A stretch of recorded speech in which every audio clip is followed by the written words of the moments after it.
Good evening, everyone, or afternoon, or whatever you want to call it. Mr. Yo 11 is in the house.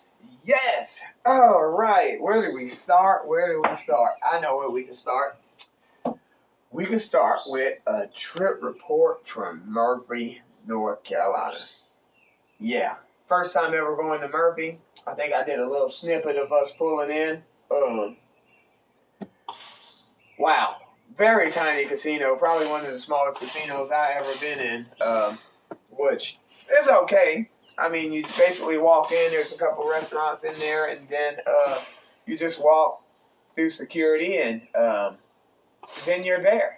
You're in the casino. You walk down one pass, and then you can come right back around, and you'll be right back where you started. So, very small casino. Energy is great.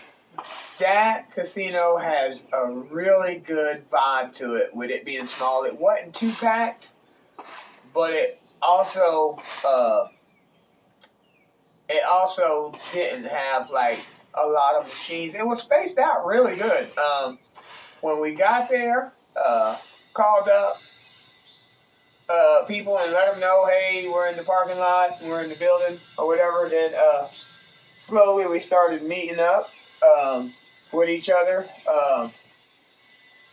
Got there, and of course, the craps table, they had one craps table. It was packed. I mean, as soon as you walked in, it was a crapless craps table, which would have been great to get on, but it was packed. So we didn't even worry about that because they said that they were going to open a table up at about 10, which that didn't happen. They ended up opening it up a little bit later. With all that being said, so G and I met a new person that from Charlotte that subscribed to my channel. He was there. Jay, him and his wife from Charlotte, good people. And then Crap and Camper, he was there, and of course G and his wife, they were there. We all met up and decided that since the crap table was full and they have this stadium craps there, which is a big screen up on the top up there. You could play multiple different games. You could play blackjack, baccarat. You could play craps, roulette, all on one console.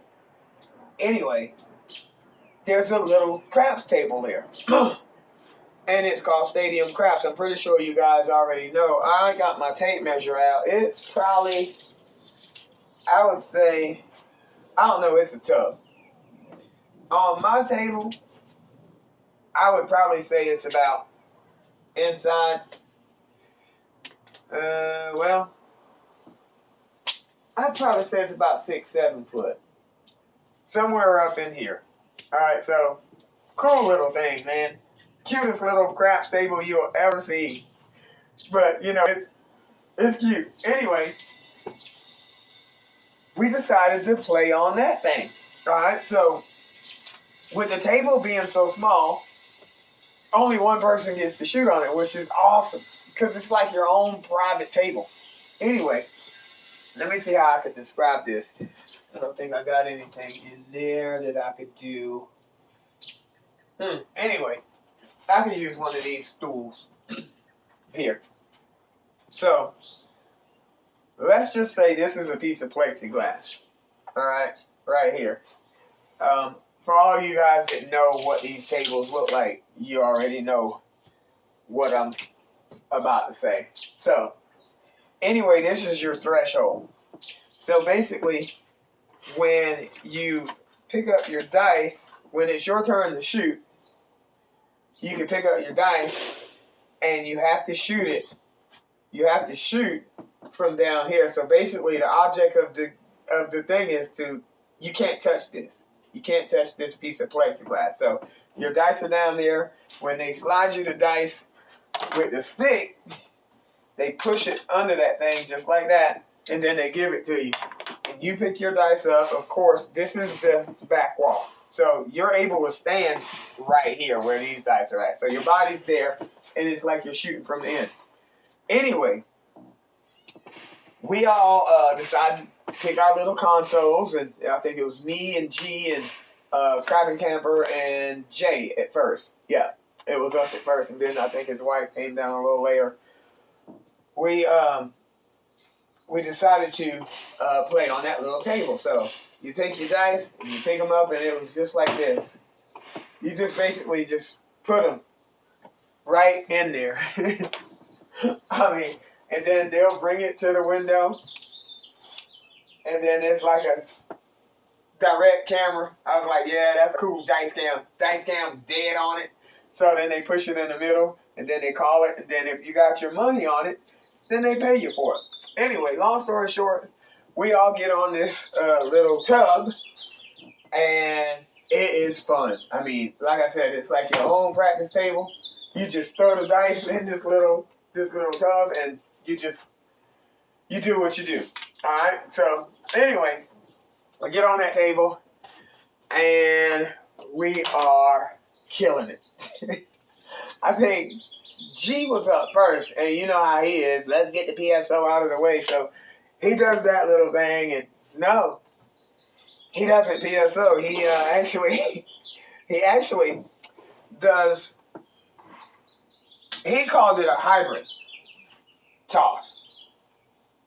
He stacked the dice like this right here, and then he just held it over, and then he flicked it just like that. And of course, he was hitting every number you could imagine, man, except for the bad one, which we don't say. And yeah, hardcore was one of them.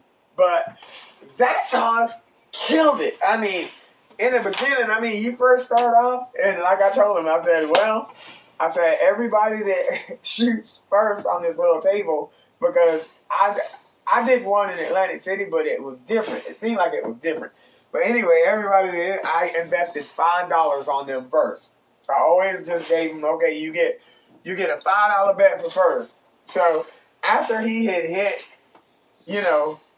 his point, then I was like, okay, I'll bet. All right, so he starts, killing it. He's doing his little hybrid toss is what he called it. It's a hybrid toss, and he takes it and he just flings them in there, and it just kept pounding hard ways. Like, I just had a hard 4, and here is another one. It's a hard 8.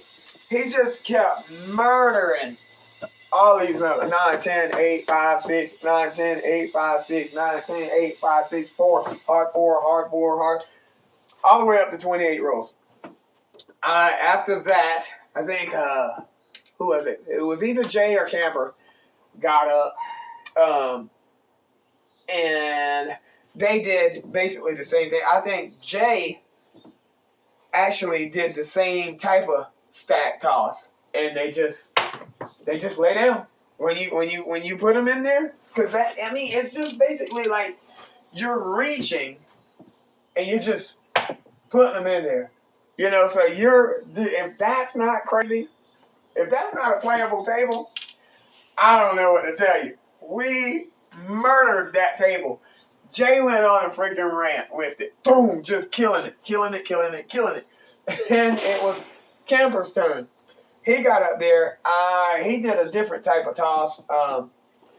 And he was just putting them down in there. It was unbelievable how many rolls you could roll on that little table, because it was just like dumping it. So then it was, after he did his roll, then he set them out, and then I got up there, and of course, I used my 2 finger, and then 2 finger, and then boom, and then I held the dice to the side like this, because I noticed that when they were doing the stack thing, which I can't do that, but everybody else could do it, but I can't do it. It just don't feel right for me, and then they keep on slipping. So I have a problem with gripping them that way, but this right here. So what I did was, since it was working so good with them, twisting it like that, I picked up the dice like this with my 2 finger grip, and then I put my 2 other fingers on there to place to make sure that they were, square. And then I held them at an angle, like this right here, just like I was doing the little twist shot. But I just basically, I dropped them in there. And I'm talking hard way. I mean, 6, 8. I mean, we were killing it. It's the funnest little table ever. Anyway, I go on a nice little rant, and we're, now it's a $5 table, but you can get the black chip easy. The reason why is because it's so easy to see how you're repeating numbers. So everybody that talks about repeating numbers, this is the table that you need to be playing on. I mean, of course, we all love these regular tables, but if you are a repeating type person, get on the Stadium Scrap Little Tub. Because I'm telling you, that table, if your mechanics are right and you're able to just drop them things in there, you're going to get repeaters. Because it's almost like you're at home, because the reason why I say that is because when you're at home and you're practicing, you have to come down here and get the dice. All right, and then you have to slide them back into your camera so that everybody can see, okay, 3, 2, 5. Boom, boom, boom. Well, that table is set up almost just like that, but you just don't have the stick, and you don't get to grab and put the dice back. That's their job. But the console is over here. All right, so let's say the table's right here. The console is over here. So basically, after you toss, you have to leave, and then you go to the console, and then you press your bets, or either change them up, or do whatever, or add more, whatever you want to do, and then you come back, and you reset. So it's basically, the way I took it was like, dude, this is awesome, because after I toss, let's say I'm down here, I'm doing my toss or whatever, after I toss the dice, you get your stick, you grab your dice, and then you move back. So I use that to my advantage on this little table because, like I said, once the dice came over, you got to move. It was just like you doing this and that, you know what I'm saying? The same repetitive motion. So every time you came back, it was like a reset. All right, let's reset. So I used it as if I was at home practicing. But it was just on a smaller scale. It was just basically just dumping the dice in there. And look how long my arms are. When I was at the end of that table, and it didn't matter if this was here, because you're lined up on it. And that back wall is right there. So if I'm right here, and I've already got the dice up here, it's just like reaching in there to put them in there. There is nobody that's going to say you need to take a step back further. No. Once you get them dice, as long as you don't touch this, you just put them in there.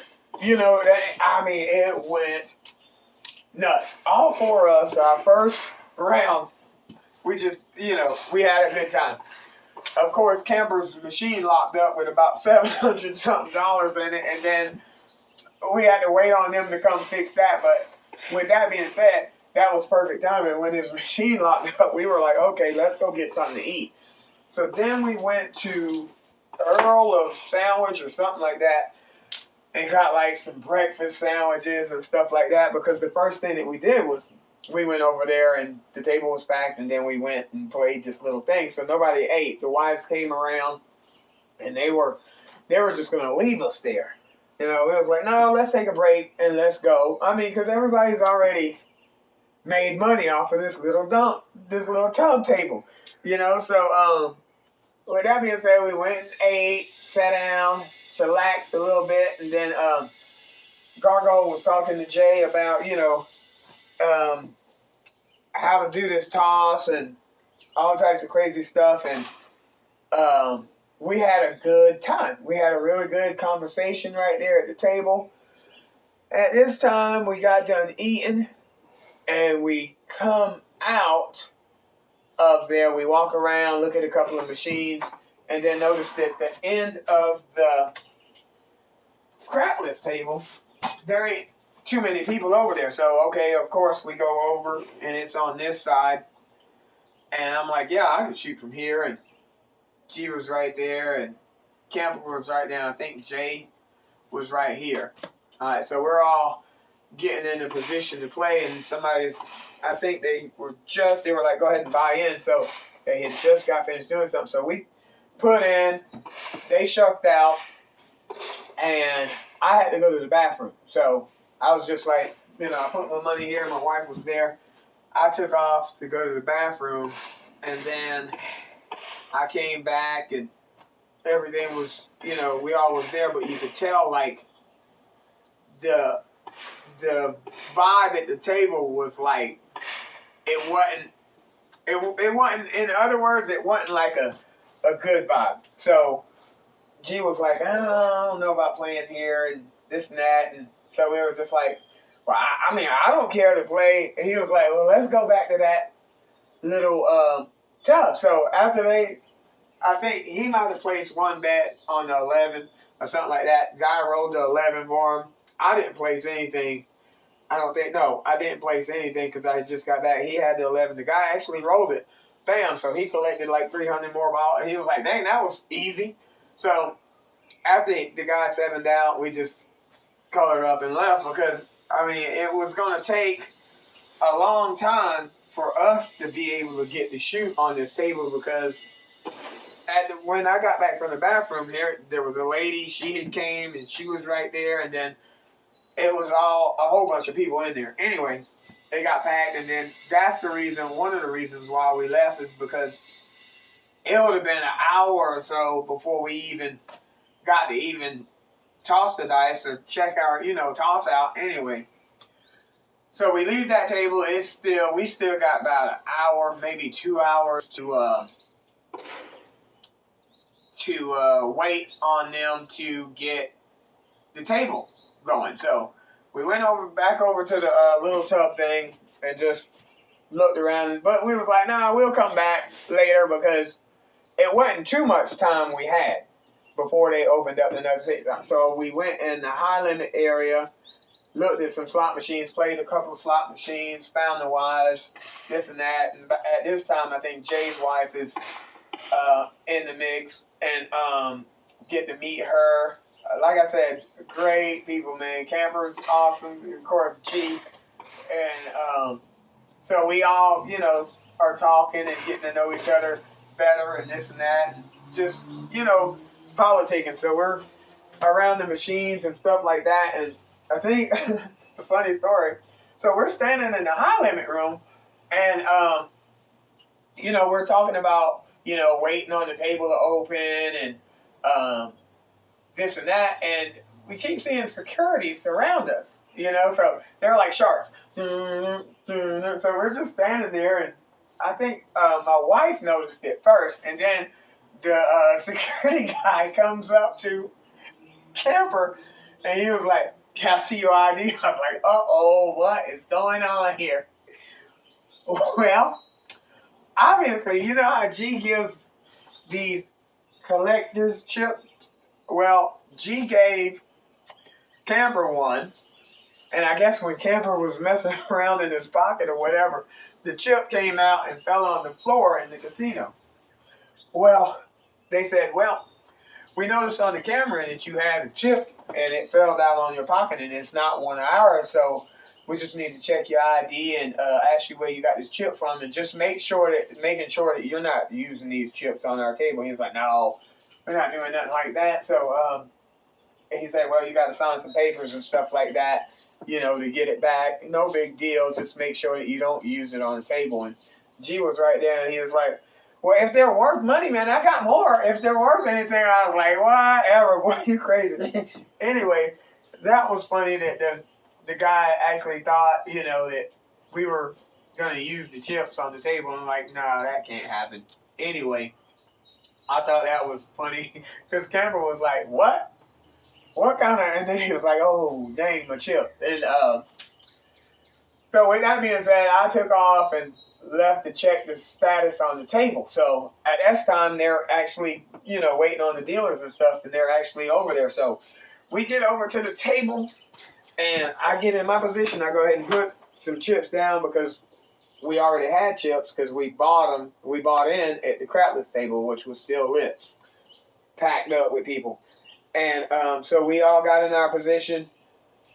Jay got in his. I got in mine. Camper got in beside me. And G, there was a guy right here. G got on the end. And then there was an old veteran that had got on the corner, the hook over there on that side. So everybody's in. I mean, when this table opened up, it was like a can of sardines.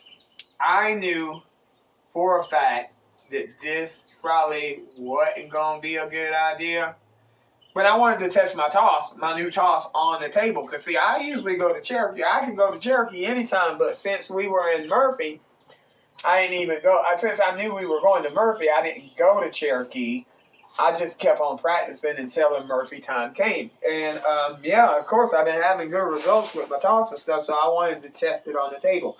So they open up the table. Everybody's buying in. They get it all ready.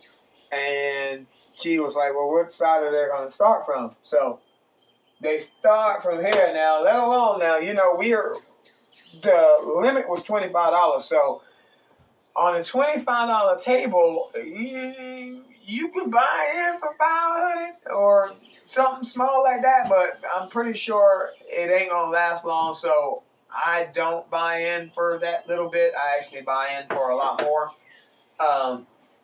And G does, and I'm pretty sure Camper and everybody, you know, we all buy in for, you know, a significant amount, because if the table goes to shit, $500 it's gone. Especially if you're just 6'8" and somebody points 7 out, I mean, that's $50 or $60. You know, if you're gonna do 30 on it. That shit hits hard, fast. Anyway, they start the table. The old gentleman right here, he puts down the don't pass. G takes all his dang chips. That guy takes all his chips, and he's like, I'm out of here. I'm like, what in the world happened? So I look over, and G's got all his chips like this. That son of guns, like this right here, man. It's the funniest thing ever, man. That rascal had all his chips, and I'm going to the cage. He took off. G was gone. And they were like, dang, where did he go? He took all those chips with him. I said, yeah, he's over there at the cage. They said, well, what happened? I said, he will not play on this table. And the old guy in the corner, in the hook, he said, it was me.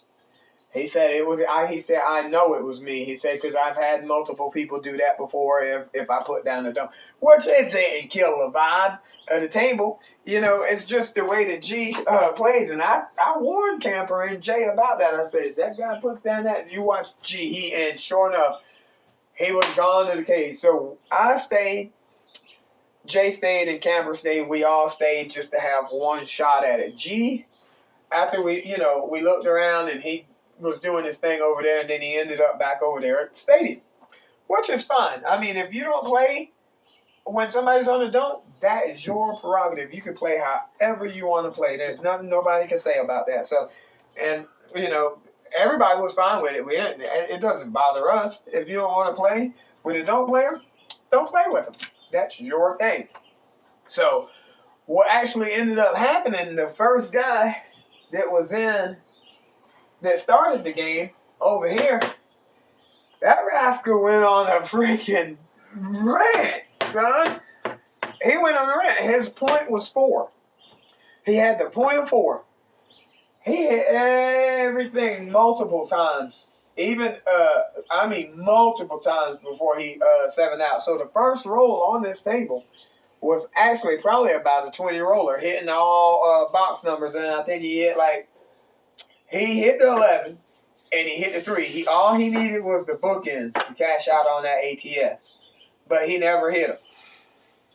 That's all he needed. But he couldn't do it. Anyway, he went on a really good roll. And then there was a woman standing right beside him. Of course, after he 7'd out, she got the dice. I think she might have rolled 3 times. And then 7 out, I was like, here we go. And the young man over there, he's collecting. And then there was another guy over here. I think he shot the dice probably about maybe 4 times. 7 out. Here we go. There was another guy that was right here. Like I said, this thing was turned into a sardine can real fast. Another guy was right here. I think he actually had a pretty good roll. He was doing a loft off, which actually turned out pretty good. Did pretty good on him. He hit a pretty good bit of numbers. Then the person right here, he had a short roll, 7 down. And then it was Jay. Yeah, Jay's turn. Jay rolled down, did his thing. He had a couple of rolls on the table, made a little bit of money off of him. He 7'd out. Then it was my turn. I hit the point of 8. Oh, good. Dang up. I did it just now. Anyway, hit the point of 8. Then immediately set the dice up to make sure it wasn't false. And bam. Hit the 8 again. Bam. Buckshot. They were like, yeah. I'm like, oh boy. Here we go. But the table on that end had done ruined us for a little bit. Not much. Maybe $100 or so. Because you just can't do that. The guy off the beginning, he had a good roll, so we were able to invest a little bit. So, but with the 7 outs, coming along, like I said, $25 table, and you bet a 6-8 or inside, you're gonna get knocked. You're gonna get that money right back. So I go on probably about 6, 7 rolls and then 7 out. Matter of fact, 2 of my rolls actually came up short, and I got warned, and I was like, okay, I'll pump my muscles up so I can get those dice down there. And they all laughed. But I made sure I tipped them, had them up on the line. Camper did as well. And Jay, everybody made sure the dealers had action out there to try to, keep the table positive.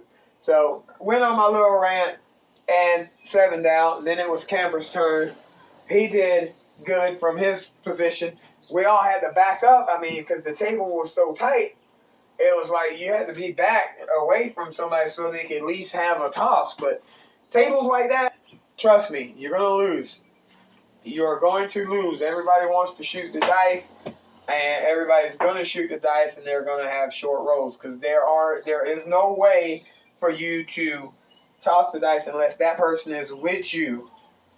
And they know, okay, give me some space or give me some room. So when we gave everybody that was on our side the space, that's why we were able to actually at least toss at least 7, 8 times each. And this guy was in the hook. So when you're in the hook like this, it don't even matter because you're shooting like this. So you don't have to worry about anybody over here because you're shooting like this. You got the room you need. So Camper goes on his good little run. We all made the money back, which was good. And then this one guy was like, yeah, I'm on. So we waited on him to toss. And then, because he, supposedly, I wasn't there, but other people were there. And he has been, hitting that bonus, multiple times throughout the weekend. So I was like, all right, I'll give him one shot. I gave him a 6, so bingo.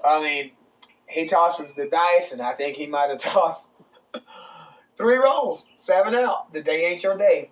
Everybody has them. Yesterday might have was your day, so maybe, the day wasn't going to be a day. Anyway, he 7 out. We got off the table. Meanwhile, I'm sitting over there watching, because when it wasn't my turn, I would always look over there, because that table, like I said, that casino is like a straight line. You just go down there, turn around, then you go right back. Okay? Big old U-turn. Anyway, but that stadium table is right there, and you can see it from the craps table, and you can look up on the screen. By the time we had got off of that thing, G was on a 38 roll. And by the time we got over there, he was already on roll 38. And I guess when we came over there, that's when he kicked the can. So, anyway, he went on a freaking good roll over there. So, we decided to join him. He said, no, y'all go back over there and play on that table with that dumb player. I'm like, man, stop that. Stop that. You know, he's laughing and stuff like that. But nobody said nothing. Like I said, it's not our place to say, hey, you need to stay on this table with us because we're a group. No, you don't do that. If the guy don't play like that, we respect that. That's what it is, man. You respect the way somebody else plays. There's nothing you can say about it. So we all get back on that little thing, and by this time, it's got different people on there that want to shoot and stuff like that. So we're waiting our turn, and we're on the back side. The table's up here, so you can either sit on the front side over here and watch the person shoot, or they've got a whole bunch more terminals. They're like, there's got to be 30 terminals. Maybe, let me see, 1, 2, 3, 4. There's 2 rows of maybe 14. It's probably 15 and 15, so it's probably 30. Yeah, it's probably 30 terminals on that thing that you can play from anywhere in there. You just have to wait your turn. But when you get your turn, that's your own table. There's nobody else at that table. That table is yours. So you have the ability to toss as many times as you want or toss as less times as you want. Just so happened that was the table that we should have been playing on, and we played on the whole time we were there. Got back over there, sat down, got our seats, G, then Danielle, which is Jay's wife. Great people, man. Then Jay and Cameron, then me, and then G's wife, and then my wife. We all were on one lane, so it was awesome that we all could just sit down and play the games of craps when somebody else is tossing. I mean, and it's so easy to play that game, which leads me to my next thing is that I'm actually going back. So we're going back. We was gonna go on the 20 something, but that's Memorial Day weekend. That's not gonna happen because I'm gonna tell you that place is gonna be like an anthill, and I'm not gonna go in that small casino like that. And all those people are in there. You're just not gonna have good results when a place like that is packed. Matter of fact, even with it not being as packed as it could have been, it was so loud in there that you couldn't even hear the music. I mean, with the machines and everybody, doing their thing. And but anyway, back to the rolls. I think G started, by the time it got done with that side over there, then it comes around, So it comes around and you're able to, G was the first one, so he went up there and I think he switched his toss to something else. Just to see. G does that a lot, man. He'll do one toss and it'll work for him, and then he'll switch to another one. And I think he switched to ice tongue, something else. But anyway, he used it. He goes on another monster. I mean, that little table it's beatable. I'm not gonna say it's easy because you can't say that to be like. You can't say that the table is easy because it could be easy to you because you practice a lot, but to somebody that don't practice a lot, it's not easy for them. So I'm not going to say it's easy, but I am going to say that table is definitely playable. There's a lot of money that could be made on that table. G switches up his toss. He does another 20-plus roller. 7's out. Jay's wife, she goes up there. She does her little, I think she tosses for a little while, or she might have passed. I don't remember whether she tossed or not, but I know that she was on there. She was over there when G had that 38. He made her a lot of money anyway. That was funny. I think Jay went up there, and Jay did a roll that I know one person would appreciate. Cage. I know that Jay did a roll that I haven't seen. And I know that Casher's Cage, I'm going to give you a shout out, Cage, because I seen you talk about it. He used that toss. And I'm going to tell you right now, he went on a repeater run till we were able to just go black. You could go black, Chip. It didn't matter. He went on a repeater run. Gargoyle was sitting over there. Jay's wife was sitting here. Jay was up there doing this thing up there. And Gargoyle said, look at the screen. This is as Jay is tossing over this plane and laying them down. And it was 4, 10,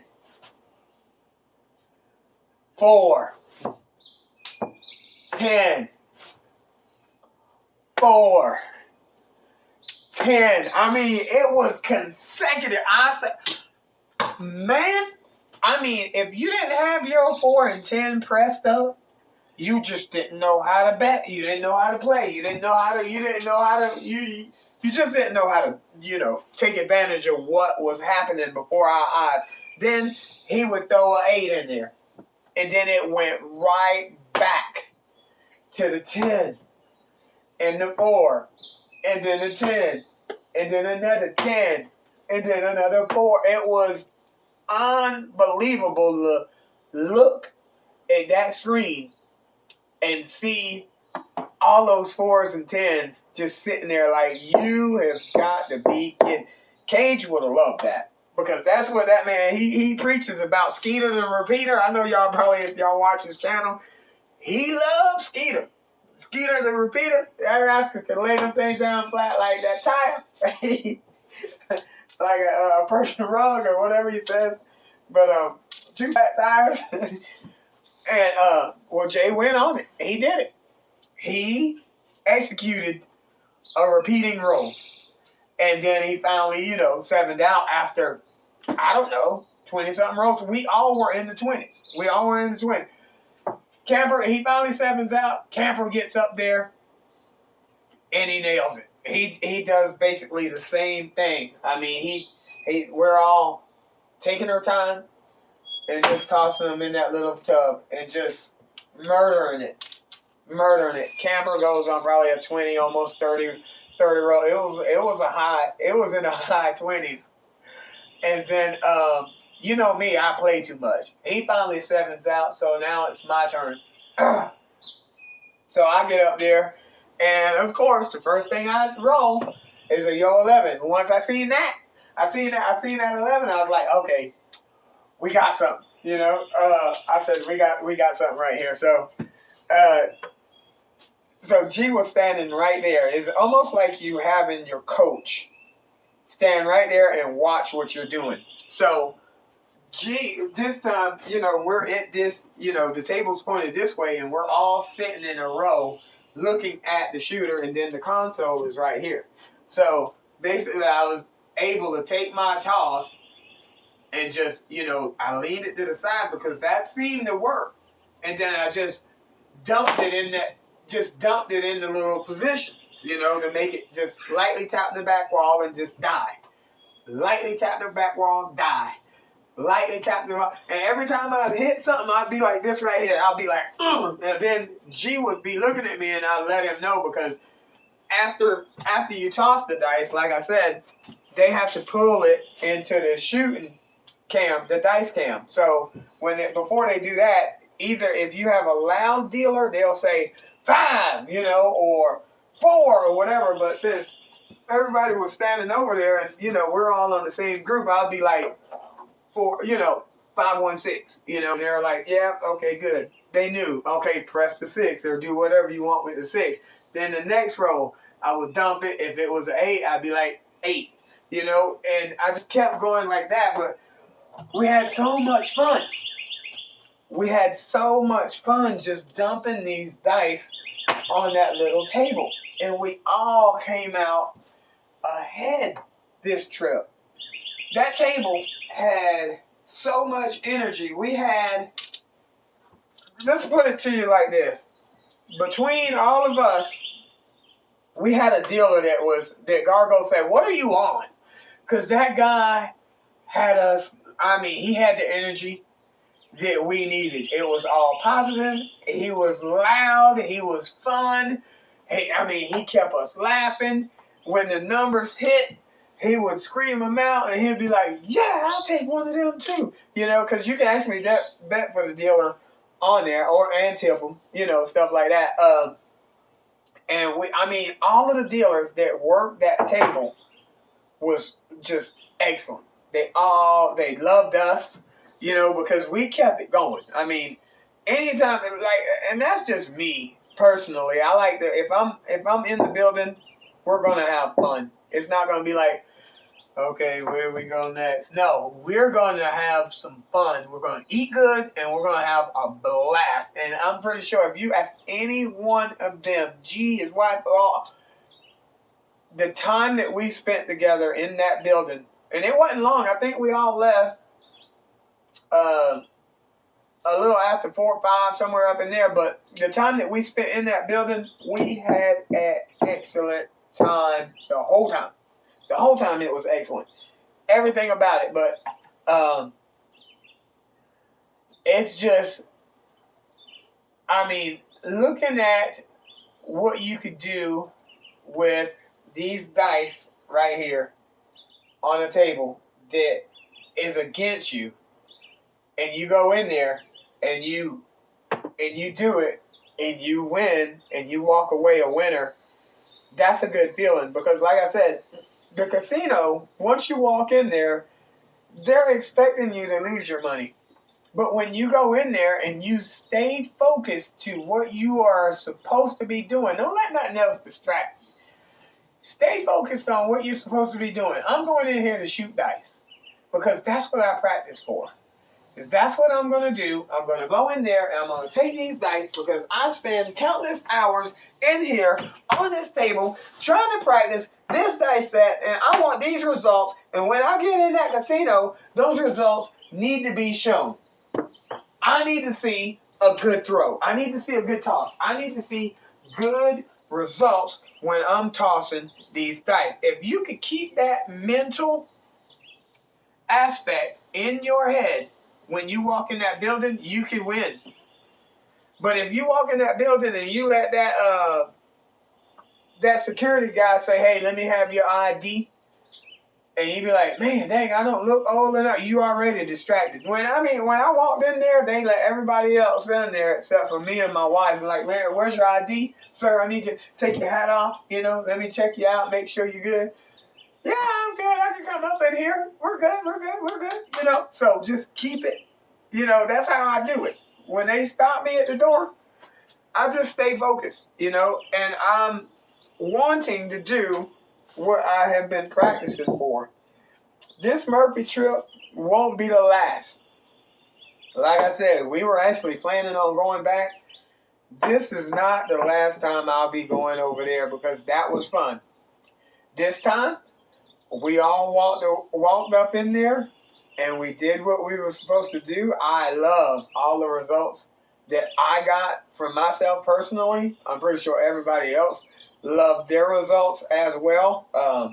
Went in there with some money and came out with a lot more money than I went in there with. So that was another plus of the trip. It was probably we had reservations at restaurant. They don't have many places in there to eat, but after playing and winning, it was about we had reservations at 4 o'clock. Call it, man. We all are up. The vibe was great. Everything went good. Let's grab us something good to eat. We went to a place, I think it was the Landings. I don't know, but anyway, if you're ever in Murphy, go in that place. I think they open up at 4 o'clock. We were one of the first, and one of the first in their group that was in there. And the food came out. The waitress was very professional, very good. The food came out good. The drinks, everything. I got the crab and shrimp fettuccine dish. Excellent. Excellent. Very good. Very good. Very good. Very good. If you like seafood like I do, I was raised in Charleston. So we always ate seafood. And then, later on in life, we ended up, in Columbia. But anyway, Charleston is where I grew up, and we ate seafood. We always had shrimp, crab boils, and stuff like that growing up as a kid. I remember. And that's why I'm a seafood fan. I love Biloxi. That's why I love going down to Biloxi, because oysters and crab legs and shrimp and all that is right up my alley. But anyway, guys, I'm recommending, if you like a small casino, Murphy, North Carolina. Of course, they're making it bigger. Of course, they got the machines out there doing construction and stuff like that to make it bigger. But that is a cool little spot. It really is. It's in the middle of nowhere. But Murphy is just right down the road, like 5 minutes, and you can be in a little town called Murphy, which is cool. And if you went the other way, which is a couple more miles, there's Andrews, North Carolina. And then, of course, you come back around all through the waterways, and then you'll end up in Cherokee. So, with that being said, ladies and gentlemen, all of y'all that are watching, man, hey, this game is fun if you keep it fun. I don't try to complicate it. I try to keep this game fun because I like to play it. That's why most of the time I just stick with my one dice set, because I want to see what I can do with this dice set before I start changing into any other dice set. So once I get this one right here down pat to where I know that it's doing exactly what it's supposed to do for me personally, then I'll switch into different sets to figure out, like that 2V challenge, that was excellent. I know that if I did the 2V, which I think I still know it, 2-1, 2-3, I learned that. I learned that new set, and I know that the 8s will come off of it, which is pretty cool. But, ladies and gentlemen, I know I'm rambling. I rambled a long time. Murphy was fun. Murphy was a positive. So far, these little trips that I have been taking and meeting new people that watch my channel and that want to play, I'm the same person every time. I don't change. This is who I am. This is 100%. This is what you're going to get. You want to come and hang out with Mr. Yo at the casino, just email me or whatever. We're going to eat good. We're going to have a good time. And we're gonna win. Yeah, because that's my expectations, is to go in there and do what I've been practicing to win. Now, every time will we win? No, we won't. But we'll and the thing about it is, if you know you're not winning, I know how to stop. Like let's say if I'm tossing and the results aren't showing, I'm done. And if you're tossing and your results ain't showing, we will take breaks. We'll leave it alone. Like that table we got on, it was too crowded. I'm not playing on that. When G seen the don't player, he's not playing on that. So learn your discipline as you're playing this game. Learn, if it's not working, don't play. Go do something else. Go play a slot machine or something like that. Take $100 and just, get you some credits, some reward credits or some tier points or something like that. Then come back and try it again. Don't blow your whole bankroll sitting there waiting on a hot roll. It may never come. Just this time, it just so happened that everybody was in the 20s on this little table. We just could not pass that opportunity up. And it worked in our favor this time. So, for all of y'all out there playing in the casino, keep doing what you're doing. Stay positive if you're a positive person. Or and if you do play the don'ts, man, hey, do what you do. You know what I'm saying? Play the game that you know how to play and try to toss them until you boss them. This is Mr. Yo Man. I'll be in Florida. I'm flying out in the morning. We will see y'all when I come back to North Carolina. Toss them to your boss. Mr. Yo, we out.